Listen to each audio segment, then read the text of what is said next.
Welcome to Man Does Tech, where I solve the problems you didn't even know you had. In this video, I will explain how to make an Excel bill. First, open a new Excel workbook and begin by setting up your bill's header. This should include your company's name, address, and contact information, perhaps even a logo. Below that, dedicate a section for your client's details, such as their name and billing address.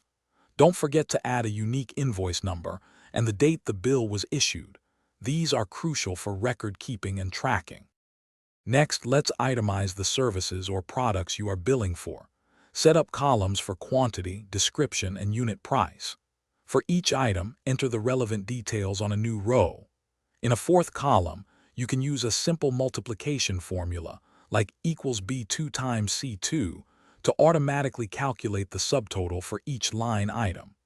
This ensures accuracy and saves you time, making your bill professional and precise.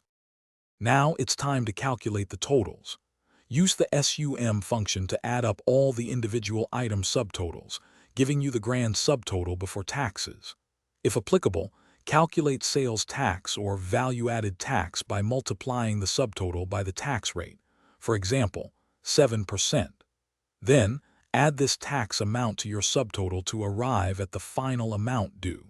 Remember to clearly label each of these figures for transparency. Finally, let's finalize your bill. Clearly state the payment due date, giving your client ample time to pay, perhaps 14 or 30 days. List all the payment methods you accept, such as bank transfer or online payment platforms. You can also add a small section for any terms and conditions or special notes.